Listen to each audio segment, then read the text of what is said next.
Hello everyone, Shahwa Chaudhary welcomes you all. आज हम RPSC FSO Rajasthan food safety officer के previous year question paper 2019 का उसको सॉल्व करेंगे with detail analysis.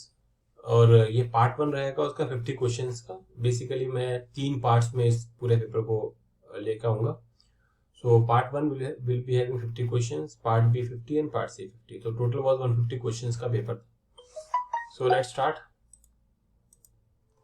I'm Shahwa Chaudhary. I have done my BTech in food technology, and these are all my credentials and my qualifications. So you can have a look on it. आप देख सकते हैं कि ये सब मेरी qualifications हैं, and these are all my credentials. So let's start.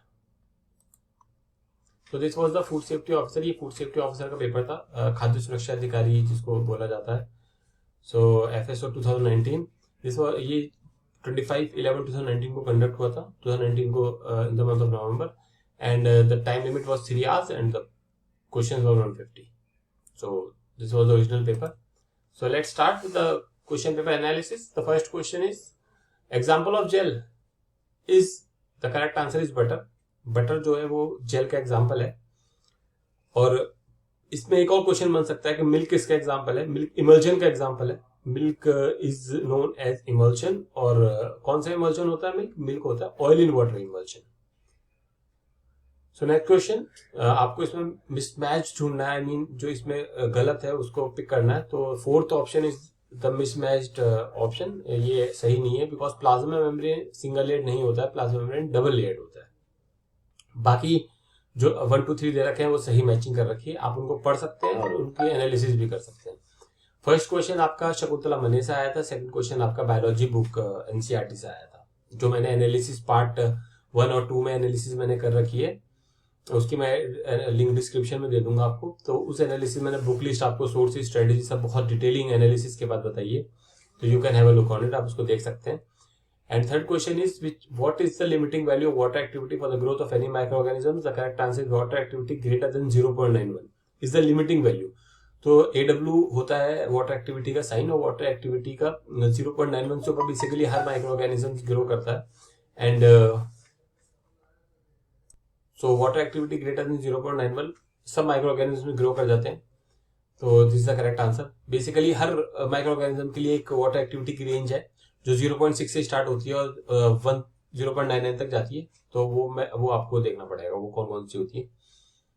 Aflatoxin is produced by, the correct answer is Aspergillus species. तो एफ्लाटॉक्सिन एस्परजिलस स्पीशीज प्रोड्यूस करते हैं। And this question is taken directly from Frazier, जो food microbiology की book मैंने आपको बताई है। Which of the following bacteria produces alpha toxin. The correct answer is Clostridium perfringens. तो क्लॉस्ट्रिडियम परफ्रिंजिंस जो है वो एक बैक्टीरिया है, वो अल्फा टॉक्सिन प्रोड्यूस करता है।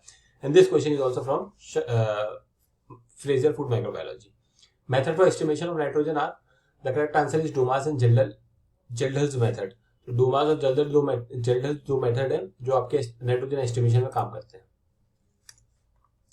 sauerkraut is generally prepared from, the correct answer is cabbage। तो sauerkraut बहुत इंपॉर्टेंट टॉपिक है फूड सेफ्टी ऑफिसर एग्जामिनेशन के लिए। ये आपको Shakuntala Manay as well as microbiology food microbiology Frazier में मिल जाएगा आपको। 8th question, the microorganisms responsible for formation of beer and wine and its fermented end product is, the correct answer is Saccharomyces cerevisiae and ethanol। Saccharomyces cerevisiae micro organism जो आपको beer formation में काम करता है। And Saccharomyces cerevisiae एक जगह काम करता है, ये ब्रेड फॉर्मेशन में भी ये काम करता है। तो I also give you little insight, मैं थोड़ा इंसाइट भी दिया इस क्वेश्चन के बारे में आपको। 9th question is which of the following fermented by koji. The correct answer is soybean. तो सोयाबीन एक फर्मेंटेड प्रोडक्ट, कोजी एक फर्मेंटेड प्रोडक्ट है जो सोयाबीन से ऑब्टेन होता है। और सोयाबीन से जो भी प्रोडक्ट ऑब्टेन होते हैं, टेम्पे, नाइटो, मीजो, ये सब आपको पता होना चाहिए। और ये सारे आपको शकुंतला मने की बुक में मिल जाएंगे। 10th question, number of GTP गोनोसिन triphosphate formed after complete aerobic oxidation of 1 molecule of glucose. कितने GTP आते हैं एक मॉलिक्यूल ऑफ ग्लूकोज से कंप्लीट एरोबिक ऑक्सीडेशन से? The correct answer is 2।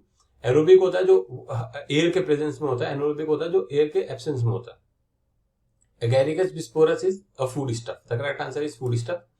Fatty acids are oxidised by, the correct answer is alpha and beta oxidation. 13th, captafol is an, the correct answer is fungicide. Fungicide basically वो होते हैं जो fungus को grow होने से रोकते हैं, जो उनको इनहिबिट करते हैं। These are known as fungicide and captafol is an example of fungicide। Which of the following vitamins is anti-hemorrhagic? The correct answer is vitamin K. Vitamin K anti-hemorrhagic होता है. Vitamin E anti sterility vitamin होता है. Vitamin C ascorbic acid होता है. Vitamin A carotenoids से drive होता है. तो ये इसके जो अक्सर इनके अलावा क्वेश्चन पूछे जाते हैं. तो I have given you some insight, थोड़ा सा इनसाइट दिया मैंने आपको. Which of the following, what is the general mechanism of an enzyme? Enzyme का जनरल मैकेनिज्म क्या होता है? It acts by decreasing the activation energy. मतलब एंजाइम का काम होता है कि एक्टिवेशन एनर्जी को डिक्रीज करना. एक्टिवेशन एनर्जी वो एनर्जी होती है जो रिएक्शन होने तक और जब आपने काम आपको चाहिए था, आई मीन जब आपको रिएक्शन चाहिए था और रिएक्शन होने के बीच में जो टाइम होता है उसको हम एक्टिवेशन एनर्जी कहते हैं. और एक्टिवेशन एनर्जी को डिक्रीज एंजाइम करता है, इसलिए एंजाइम के थ्रू हम काम को तेजी से कर पाते हैं. मिथाइल इथाइल अल्कोहल है detoxified in the human body by, the correct answer is oxidation. Consumption of raw egg white causes deficiency of, correct answer is biotin. This is your homework. biotin कौन सा vitamin होता है आपको comment down करना पड़ेगा. Which is not included in the five kingdom system of classification. The correct answer is viruses, virid and lichen. Five kingdom classification में नहीं आते. फाइव किंगडम क्लासिफिकेशन किसने दिया था? विटाकर ने दिया था 1969 में. और रॉबर्ट विटाकर ने आपको फाइव किंगडम क्लासिफिकेशन दिया था, जिसमें कि किंगडम मोनेरा जिसको बैक्टीरिया जिसमें इन्वॉल्व है, एल्गे, फंगाई, प्रोटोजोआ, प्लांटे और एनिमिलिया, ये आते हैं आपके फाइव किंगडम क्लासिफिकेशन में. वायरसेस इंक्लूड नहीं होता है. 19 we have to match the following.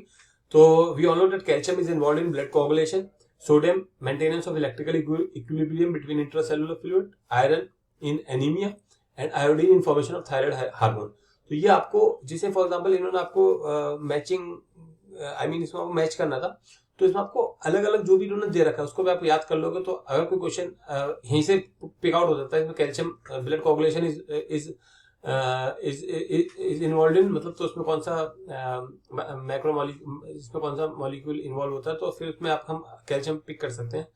तो इसलिए आपको इन सब की डिटेल एनालिसिस जरूरी हो जाती है क्वेश्चन पेपर की, बिकॉज क्वेश्चन पेपर से भी क्वेश्चन पिक हो जाते हैं.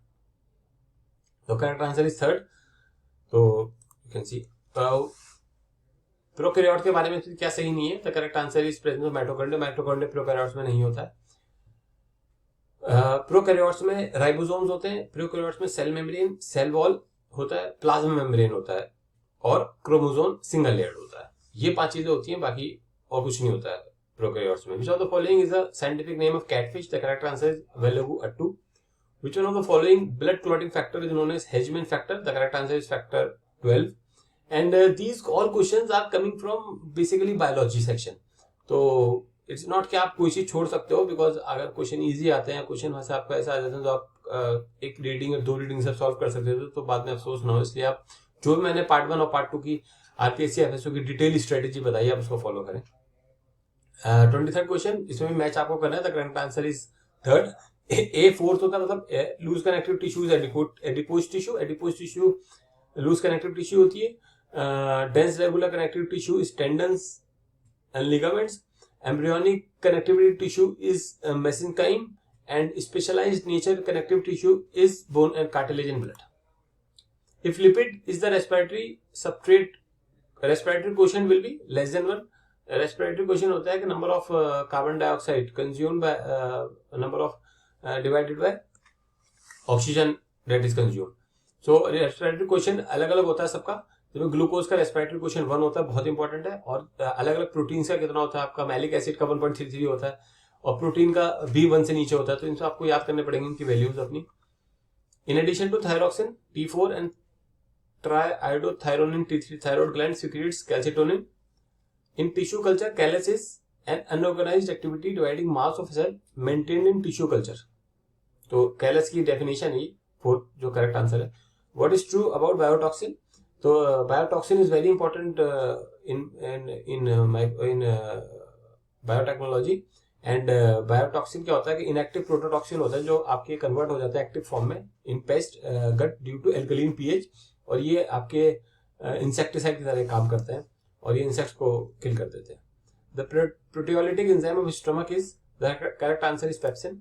An increase in concentration of the toxicants which are neither metabolized nor excreted and get deposited at excessive trophic levels called biomagnification. मतलब कि वो टॉक्सिकेंट्स और वो केमिकल जो आपके डिकम्पोज नहीं होते हैं, वो हर उसमें बढ़ते चले जाते हैं हर ट्रॉफिक लेवल पे। फॉर एग्जांपल वो ग्रास में होंगे, ग्रास से फिर वो काउ में आएंगे, काउ से फिर वो आगे ह्यूमन में, ऐसे करके वो बढ़ते चले जाते हैं। उसको हम बायोमैग्निफिकेशन कहते हैं। The use of microorganism to degrade environmental pollutant is called bioremediation. 31 मीन मोन मीडियम का क्वेश्चन है, इसका करेक्ट आंसर 4th है, ये आपको सॉल्व करना पड़ेगा। Lactoferrin gene has been used for commercial production of which of the following transgenic animals? The correct answer is cow. Relation between demand and price is negative correlation. 34. The district Jaipur, Ajmer, Tong and Dausa comes under which agroclimatic zone of Rajasthan? The correct answer 3A, semi-arid eastern plain. Next तो इसमें आपको Google करना पड़ेगा कि climatic zone Rajasthan कौन कौन से होते हैं। जो भी क्लाइमेटिक जोन उसका हर उसको क्लासिफाई करके उनको याद करें तो आपको एग्जाम में हेल्प होगी। Agroforestry system involving agriculture and forest crops, the correct answer is agri silviculture system. Which of the following is a bunch type variety of groundnut? The correct answer is Girner 2. Formula for standard deviation is, correct answer is second. Sigma under root summation x minus x bar का whole square divided by n is the correct answer for the standard deviation. Which variety of mango is susceptible to spongy tissue? The correct answer is Alfonso. Which of the following variety of onion produces white colored bulbs? The correct answer is Bhim Shubhra. Arka Rakshak is an important variety of, correct answer is tomato. As per basic animal husbandry statistics DAHD and FGOI, milk production in India in the year 2017-18 was 170 to 180 million tons. The correct answer is 4th, 170 to 180. Pentaragini is a variety of, the correct answer is fenugreek. Parasitic weed associated with mustard is, the correct answer is Orobenche. Rajasthan ranks dash in per capita milk availability in India. 2017 से 18 में third rank करता था. At current scenario, Rajasthan is ranking second. First is Uttar Pradesh, second is Rajasthan, third is Andhra Pradesh, fourth is Gujarat and fifth is Punjab. So these are the 5 top producing milk of Indian states. And world में India का सबसे ज्यादा इसमें production होता है milk का, तो India stand first in terms of world, and in terms of states in India, Uttar Pradesh stands first, second stands Rajasthan at current scenario. ये क्वेश्चन 2017-18 का पूछा तो राजस्थान थर्ड पे हुआ करता था. In India, maximum amount of milk is utilized in, obviously liquid milk की सबसे ज्यादा यूज करा जाता है इंडियन मार्केट में. Gestation period of cow is 280 से 25 days. Gestation period क्या होता है? ये पीरियड जो आपके जो फीटस से लेकर और एंड तक जो भी डिलीवरी तक जो भी टाइम पीरियड हम प्रेगनेंसी में इन्वॉल्व होता है उसको हम जेस्टेशन पीरियड कहते हैं. और ये काउ में 25 डेज होता है. और आपको सब काफी खाना चाहिए, डॉग का, काउ का, ह्यूमंस का, तो इन सब का आपको 5-6 खाना चाहिए, बहुत जरूरी हो जाता है.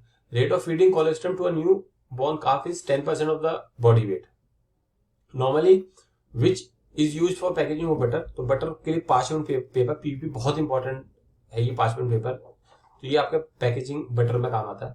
Positive agent of haemorrhagic septicaemia is, the correct answer is पेस्टुरेला मल्टीकोटिकेटा. The husk seed ratio of isabgol by weight is, मतलब हस्क का और सीड का रेशियो इसबगोल में कितना होगा, तो the correct answer is 25:75. So I have done my 50 question analysis. मैं आपको बताता हूँ ये सारे क्वेश्चन जो है वो, ये 50 क्वेश्चन जो मैंने बताए आपको, ये आपके मेजरली जो सिलेबस है उसके विकिपीडिया, गूगल से उठाए गए हैं. आई मीन आपको सिलेबस, अगर फॉर एग्जांपल आपको देखना है राजस्थान मिल्क प्रोडक्शन कितना होता है, तो आप उसमें गूगल पे लिखेंगे, आंसर आ जाएगा. सेकंड जो बुक यूज की गई है वो शकुंतला मनी यूज की गई है.